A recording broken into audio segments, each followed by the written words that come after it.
And welcome to today's information session hosted by CIET on behalf of the ISO's Save on Energy initiative. My name is Peter Lemoine, and I'll be facilitating today's webinar. Before we dive into the content, I'd like to go over just a few housekeeping items. First of all, please make sure that your microphone is muted unless you're speaking. Second, the session will last 45 minutes. Also, we will be monitoring the chat throughout the presentation for any questions you may have, and we will address questions that pertain to the slides being presented. Any other questions can be referred to the ISO at trainingandsupport@iso.ca. I'll put that into the chat shortly. The slides used in today's presentation will be shared with all attendees after the session. And also, please note that the session is being recorded. The recording will be made available to all participants afterwards for reference. Also, I'd like to introduce today's presenters. We have Emily Thorne-Corthay and Rob Griesbach of Thorne Associates here today to lead the information session on clean energy credits and power purchase agreements. Thorne Associates is a reputable consulting firm known for its expertise in sustainable energy solutions and environmental consulting. They specialize in advising businesses and organizations on implementing sustainable practices, optimizing energy usage, and navigating regulatory frameworks related to environmental compliance. They are recognized for their comprehensive approach, blending technical expertise with strategic insights to help clients achieve their sustainability goals. Their team comprises seasoned professionals with backgrounds in engineering, environmental science, and policy. Thorne Associates works with clients across various sectors, from commercial to industrial and institutional entities. So welcome, Emily and Rob. And with that, I turn it over to you. Perfect. Thank you so much, Peter, and really happy to be here to discuss power purchase agreements and clean energy credits. Just wanted to double check, Peter, you can see the screen on the information session objectives? All clear. Perfect. Okay, great. So in terms of understanding what a power purchase agreement is, that's going to be the first topic that we'll be discussing, and then we'll go through essentially the rationale for large industrial sites in Ontario to sign corporate purchase power agreements for a portion or all of your electricity requirements. We do notice that we sort of geared somewhat the presentation for large industrial sites, but we do notice from the registration list that there is a significant cross-section of a variety of different companies here. So we have some utilities, we have some universities, municipalities, of course, large industrials and consultants, as well as some commercial real estate companies. So we do think that this content should be basically applicable to all of you, and so just wanted to mention that as well. So we'll be going through specifically one of the Ontario regulations 429 that has some proposed amendments that is in relation to the power purchase agreements, and then also talk about the interface with some other programs impacting the cost and usage patterns of grid supplied electricity. So that'll be the first half of the training. Again, it's 45 minutes, and the second half will be on the Clean Energy Credit Program. So what exactly is a power purchase agreement, or PPA? Well, basically, it's a type of bilateral contract. So it's essentially an agreement between an electricity producer and an electricity buyer or user. And I think principally everybody on this call is more or less would be in the electricity buyer or user position. So the electricity producer is often referred to as an independent power producer, or IPP. Apologies. I think these are the only two acronyms. So power purchase agreement, PPA, and IPP, independent power producer, that I hopefully will be introducing to you today. So the buyer, often referred to as an off-taker, can be an electric utility, but it could also be a large individual large electricity user. And one thing to mention that I think is important is that a PPA typically does relate to just one individual power plant and not kind of related to other power plants or sharing of electricity. So essentially, that has some important implications because if there are issues with that particular power plant's electricity production, meaning if there's an outage, for example, unplanned, there typically is no physical backup, but there is a contractual backup. So with a power purchase agreement, again being a contract, there would be some financial compensation for that lack of electricity, but you could have a lack of electricity. So just wanted to mention that. What are the primary components of a power purchase agreement? Well, first of all, it specifies the target amount of electricity to be provided. And this can be either in both megawatt hours per year and firm megawatts or just megawatt hours per year. So what does that mean exactly? Well, with, say, for example, a solar photovoltaic plant that has no batteries, so going back typically a few years, then you would typically not have a firm megawatt. You would produce and sell whatever megawatt hours, so electricity consumption is produced. In contrast, for example, a thermal plant, this would not be clean, obviously, but the firm megawatts agreed to in the contract would be expected to be provided at all times other than an agreed period, for maintenance or some allowance for a forced outage, for example, like 24 hours to fix a problem. What we've seen more recently is that when you have solar plus battery, for example, that is leading to more firm megawatts. So again, if you had a firm megawatt, for example, of 5, then you would be expected to be able to obtain and like sort of pull that power of 5 megawatts all the time other than maintenance. Now, these power purchase agreements can be very long, like 100, 150 pages, and you can see there's a lot of complexity about, again, what happens in maintenance, what happens in outage situations. There's many different sort of scenarios, and the power purchase agreement tries to explain, who bears the risks, what are the financial penalties on a variety of different scenarios. So this is a very important to have your legal advisor. Bob and our team are not legal advisors. We're on the technical side. So we do definitely recommend, strongly advise that you would definitely need some legal counsel if you do want to entertain a power purchase agreement. And another important point is that power purchase agreements depend on the market structure in the geography that you are. So in Ontario, for example, as I'm guessing many of you know, we have two major components to our electricity pricing structure and market. So we have the hourly Ontario electricity price, which changes, as its name suggests, hourly, and is kind of that commodity related price. And then we have the global adjustment.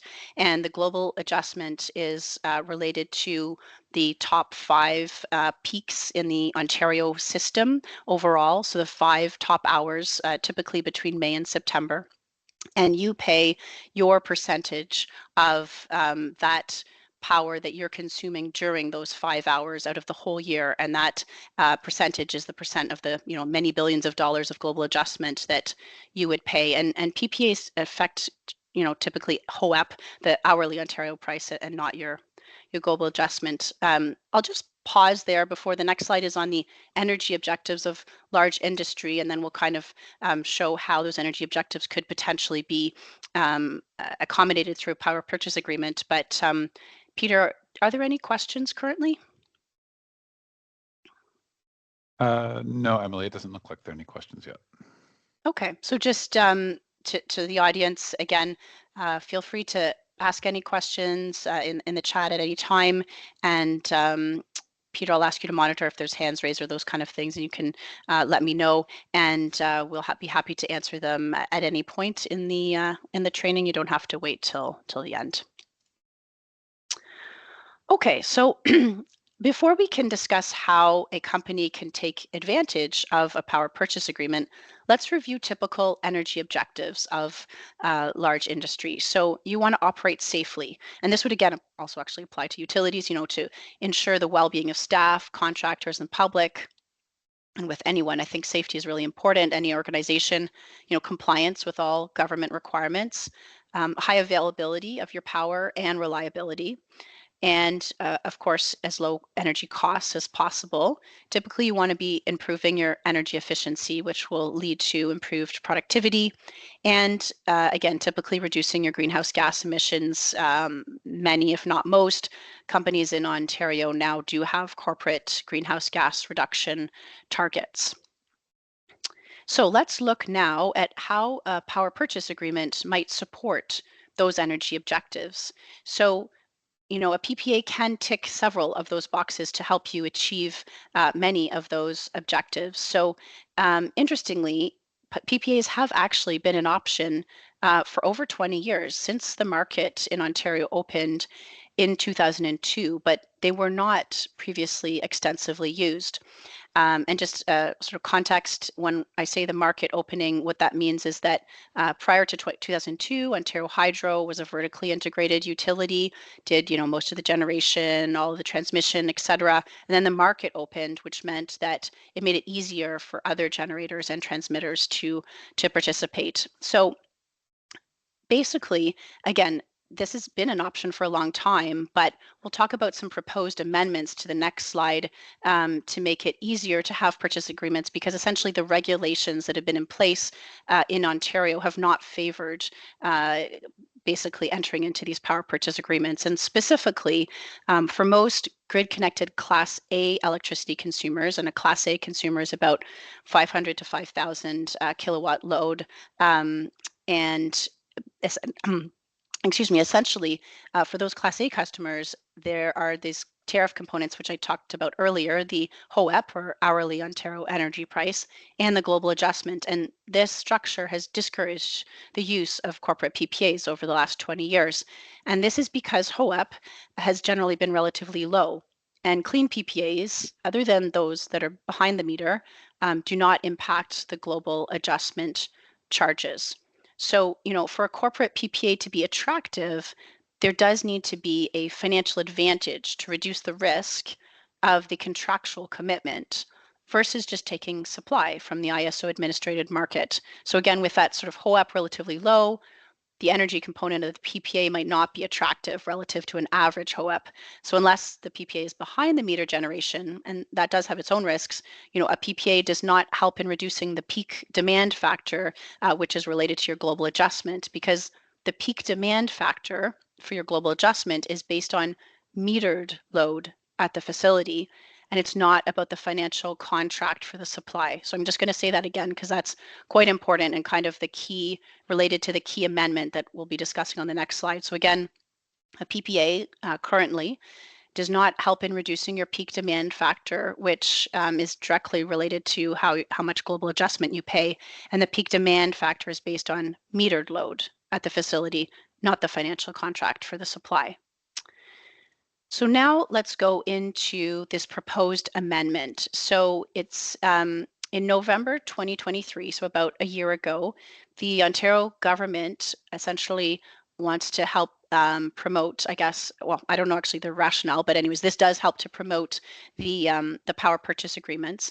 And so they've proposed amendment to Ontario Reg 429-04 under the Electricity Act of 1998.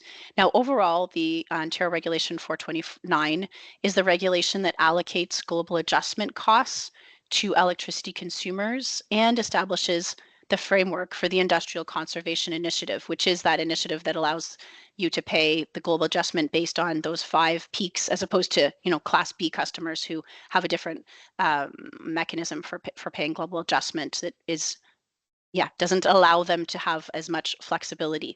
So these amendments are related specifically to the treatment of corporate power purchase agreements.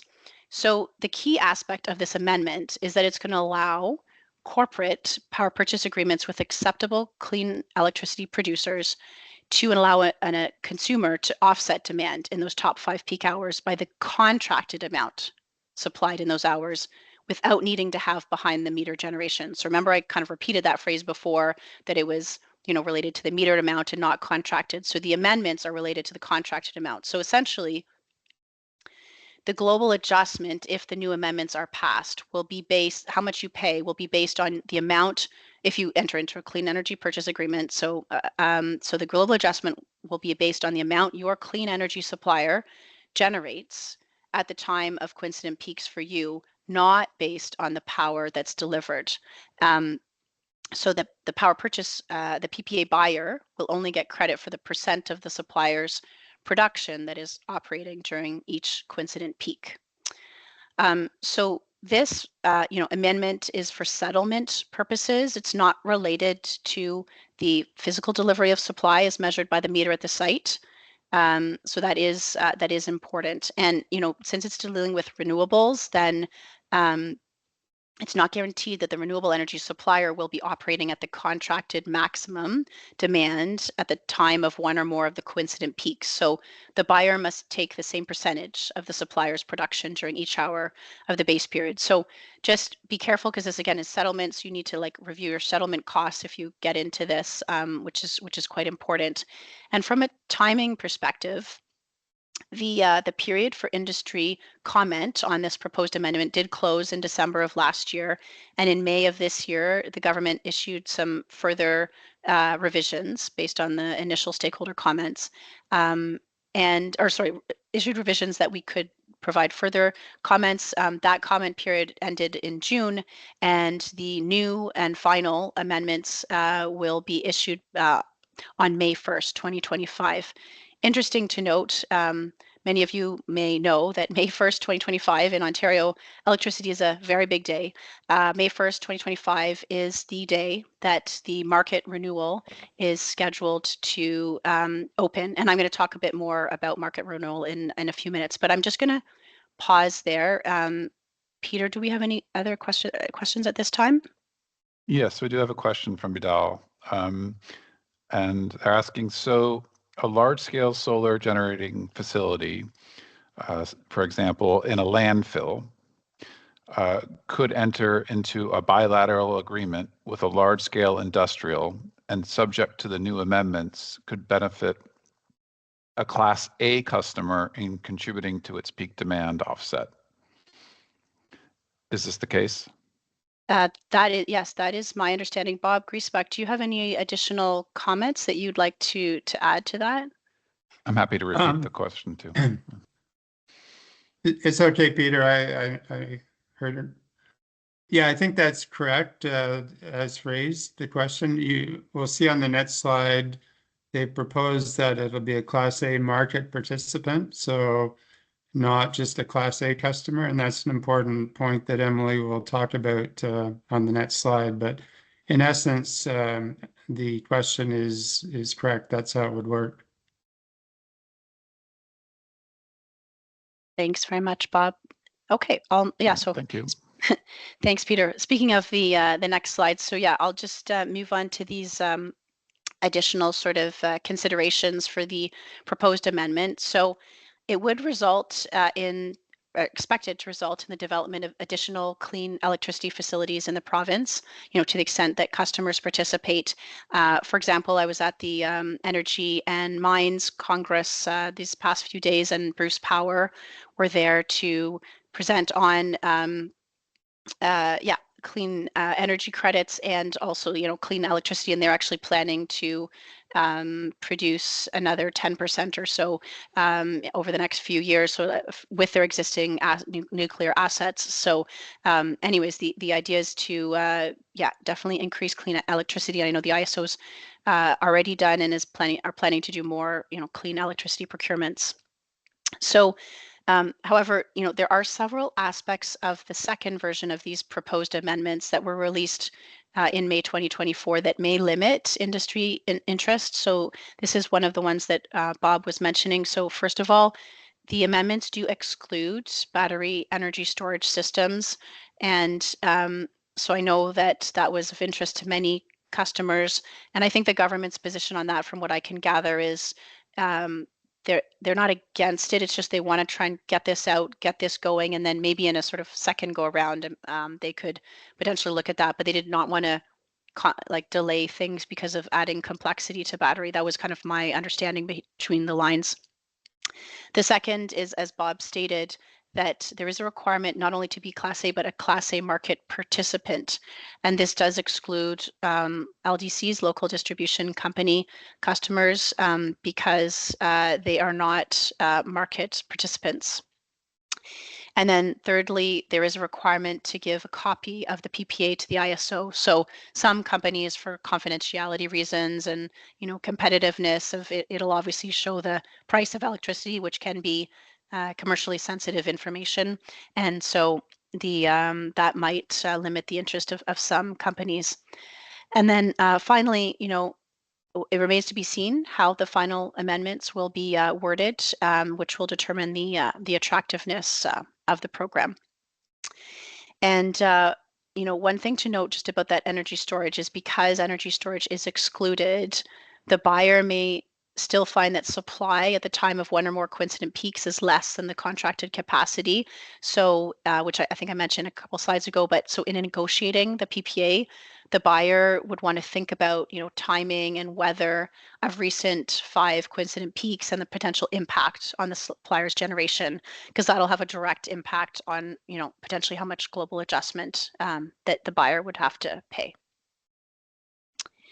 And to wrap up the discussion on PPAs before we move into the second half of the training, we will discuss some corporate PPA factors that are not dependent on those OREG 429 amendments. So first of all, Ontario is heading into a significant gap in terms of generation adequacy versus forecasted provincial demand. So what that means is that with the current contracts that the ISO has secured, they are not sufficient to meet the projected demand. Hence why they are going out and trying to procure additional supply.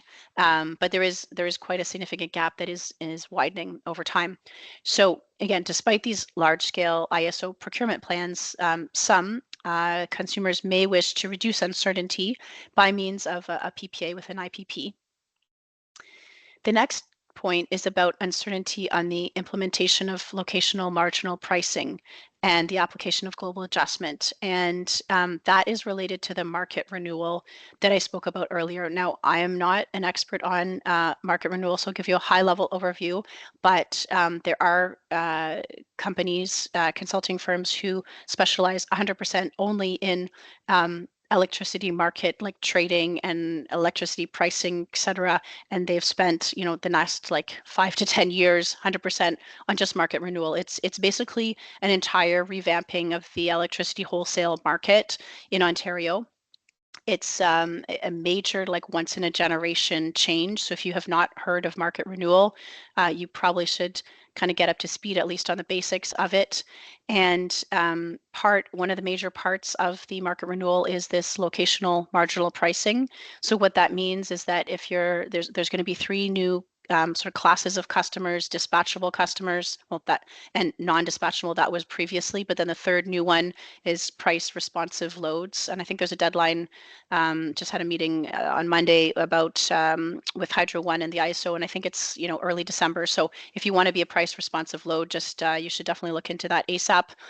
Anyways, so there can be some benefits and risks to the various type of load that you want to be. But essentially, if you do a dispatchable load and are going to have these locational marginal pricing, it means that instead of right now, where all of Ontario has sort of a base, HOEP, hourly Ontario energy price, that's uniform across the province, that there'll be locational based different electricity pricing based on which node, and there's different sort of nodes all across Ontario of how the electricity is transmitted. So you'll have what's basically different pricing at each of these nodes. There'll also be a day ahead pricing market additional to real time. So it's a big deal out of the scope of this training to go into more details on market renewal. But I think what is important to state here is that we expect there will be increased volatility when the markets open on May 1st, 2025. and that a PPA could be a way to hedge bets through this volatile time. Again, you need lawyers to double check on this, et cetera, but it is one consideration that we did want to mention.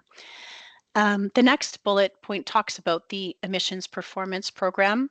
So the emissions performance program is the proceeds program from the emissions performance standard. So that's the industrial carbon pricing in Ontario. And so essentially, you pay in to that if you're over your limit, and then you essentially get a notional allocation of exactly what you put in, you paid into decarbonization activities. So these emission performance program projects, which could be electrification, for example, projects, could increase a site's load above what can be delivered. So that's just a factor that should be taken into account in terms of power purchase agreement and behind the meter versus not, not behind the meter.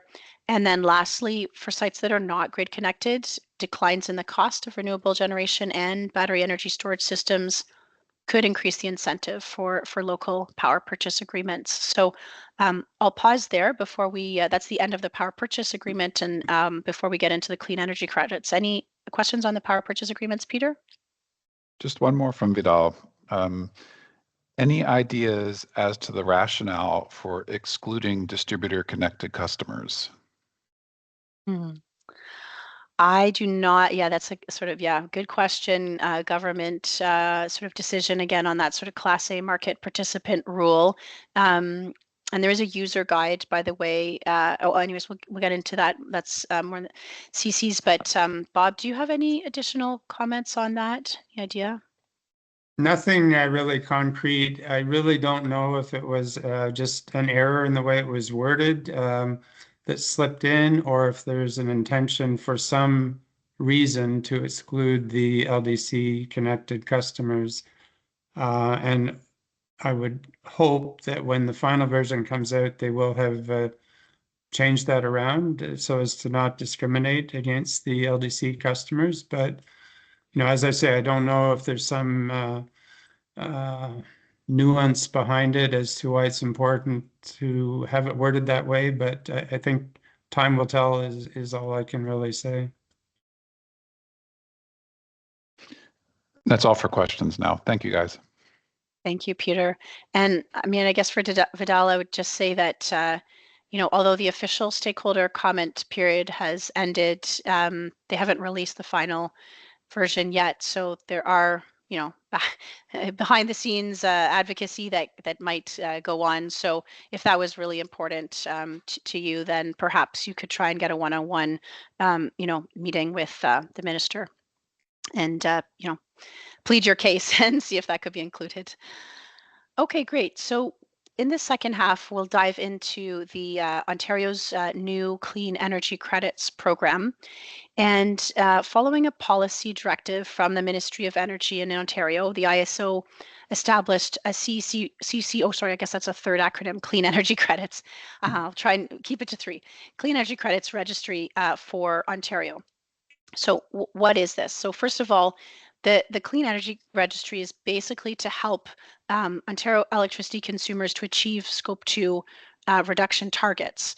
And just as a reminder, Scope 2 are basically purchased energy emissions, typically electricity, but technically they can also be, purchased steam or purchased heat. But for the purposes of this discussion today, we'll assume when we're talking about Scope 2, we're just talking about electricity, purchased electricity related emissions. So the idea with the clean energy credits is to basically formally link the power they consume to the environmental attributes of clean energy resources. So the environmental attributes are basically like that clean nature of your greenhouse gases. So they're not, what's really important is the clean energy credits are not related to physical delivery of electricity. So you would still have your normal current pay for your physical delivery of electricity through your LDC, local distribution company, but you would pay additional to essentially own those environmental attributes, enabling you to claim, for example, 100% clean electricity for your company. So this is a revenue generator for the Ontario government. And basically the registry is going to fill a gap by establishing an official centralized system that did not exist previously. And this centralized system, this registry, is going to track the creation of clean energy credits and trading between generators and energy consumers in the project. So the idea is that it can support new investment in clean energy, and many of the US states have some similar programs in place. So how is this CEC registry working? First of all, it was, I say new, it's been over a year now. So it was initiated in March 2023, but we did do a training maybe a couple months ago, and sort of did a poll about, how many people who had actually contracted for CCs, and there's very few, if I recall correctly, only one or two in the training. But I do think that it has not been widely subscribed yet, but maybe that'll change. So it was created, the CC registry, under the Ontario Regulation 39, which is the regulation on clean energy credits under the Electricity Act. And by the way, clean energy does comprise 7 different fuels. So it can be biofuel, biogas, biomass, hydro, nuclear, solar, and wind. That is as is defined in the regulation. So nuclear is considered clean. So I like to say non-emitting, because there can be debate about, whether nuclear is green with the waste, et cetera. But there's no debate that nuclear is, not emitting greenhouse gases.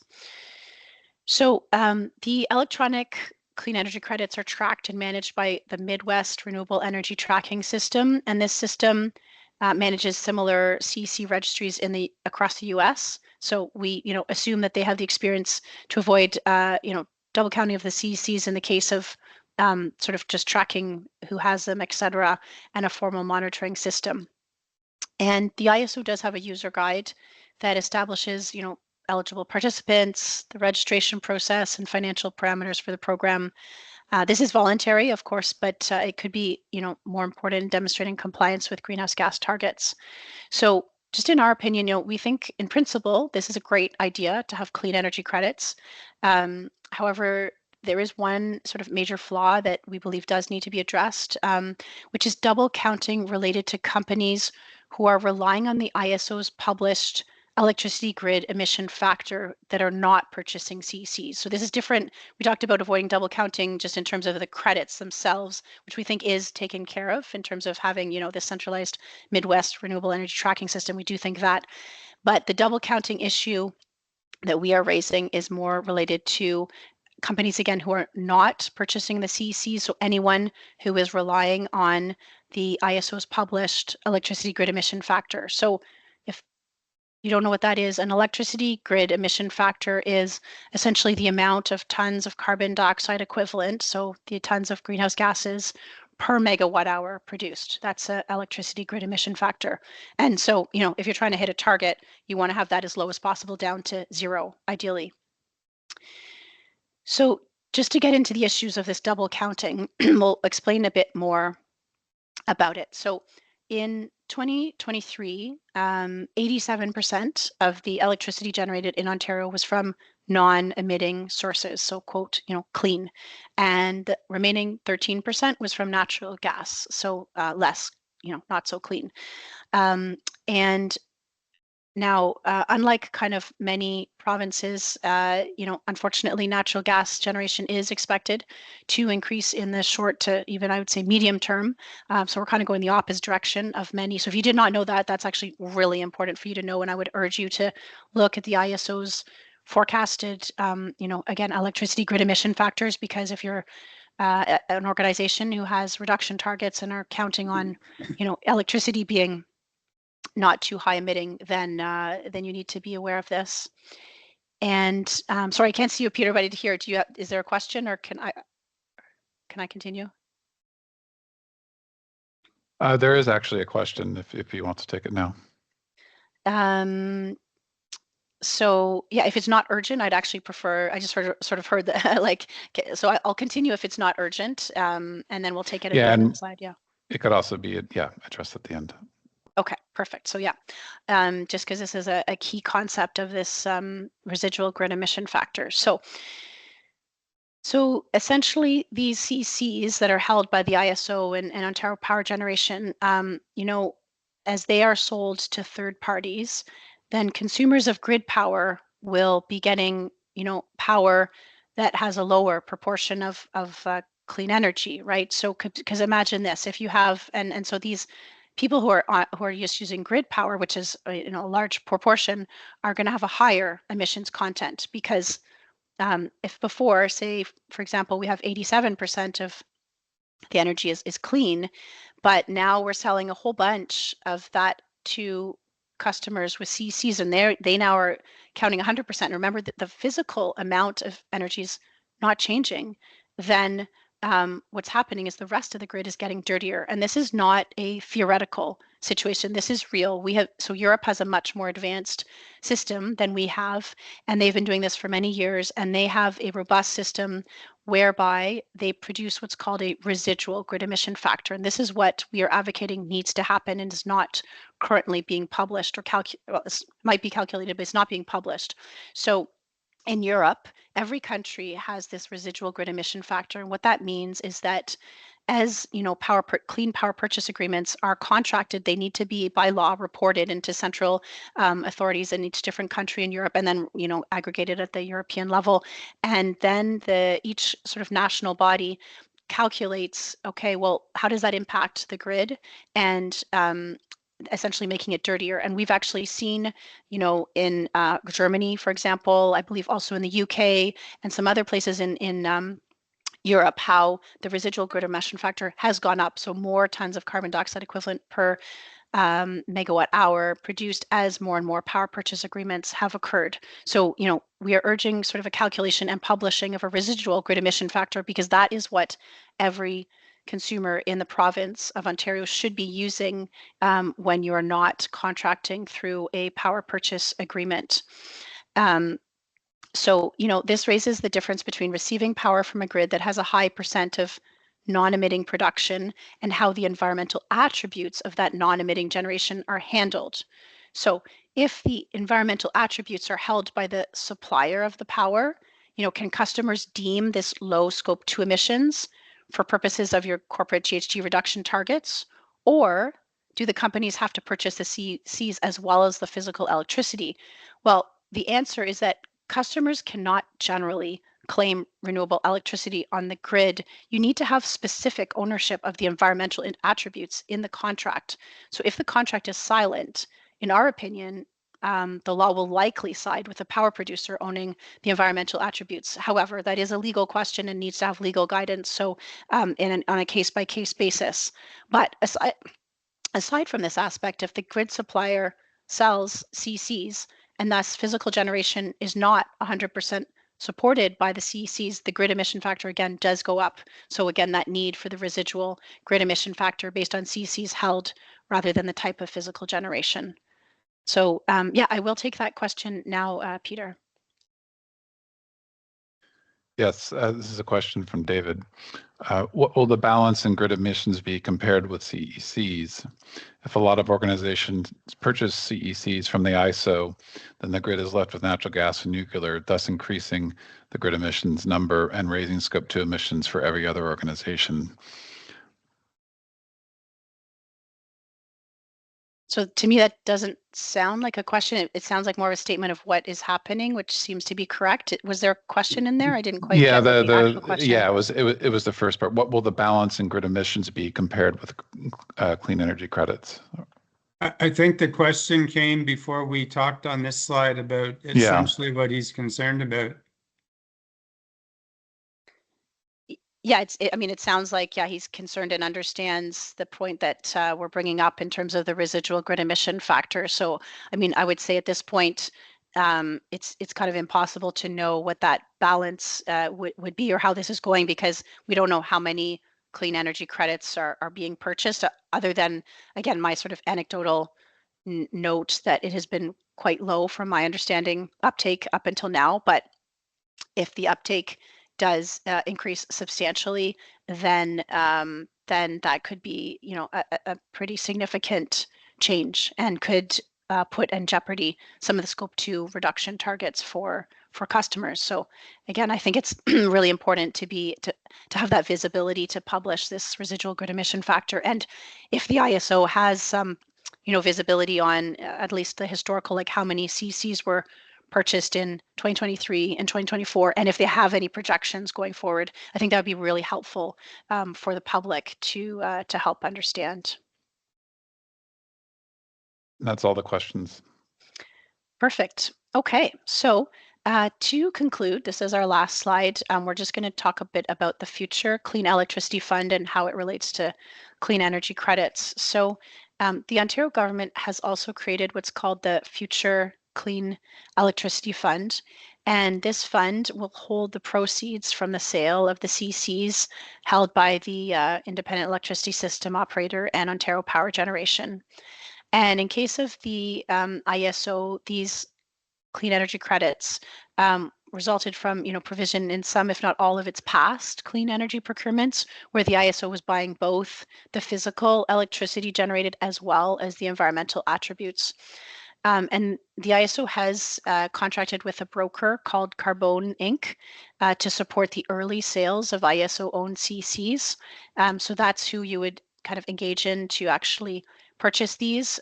There is in the future consideration for an auction-based system, but for now you go through the broker Carbone. And the government intends for the funds raised by the sale of these CCs to be directed to new clean energy projects. And so procedures are being prepared for that. And I do just want to mention, it takes about 7 years for a transmission line to be built in Ontario. And so a local PPA with behind the meter generation, could be attractive, as it could take, a shorter time from start to finish to build the renewable generation without the large transmission lines could be an option. So thank you very much. I think we have 3 or 4 minutes. Actually, I guess there's just this last few questions here, or like slides here, Peter, on the Save on Energy program support in the last slide. Maybe I'll turn it over to you if there's any other final questions or final remarks from you, Peter. No, there's no other questions that haven't already been addressed. So yeah, I also put the Save on Energy website into the chat, and we encourage you to forward any remaining questions you have to the ISO at trainingandsupport@iso.ca. And unless there's anything further from you, Emily, I think that we can conclude this webinar. Perfect. Yeah, no, I think that's it. Bob Griesbach, did you have any final comments or? Well, I might just comment that these new programs seem to be complex and a lot of factors involved in setting them up and taking time. But it is a big power system, and the government is trying to do whatever they can on energy transition topics. So it's not straightforward for energy users to figure out what they really should be doing. But I think with programs like this, people can start to think about the options and sort of have a plan as to how they're going to manage their own energy supply through this energy transition period. Yeah, great point, Bob. Thank you so much. Okay, yeah, I think I don't have any further comments, Peter. So thank you again, Bob, and all to the participants and to Siet. And yeah, look forward to another training. Thank you, Emily and Rob, and thanks to all the attendees. And we'll be sending the slide deck out to all the attendees in the coming days. Perfect. Thank you very much. Thank you. Good Have a day. good rest Thank of the you. day. Thanks All for right, attending. thanks. Bye-bye. Thank you.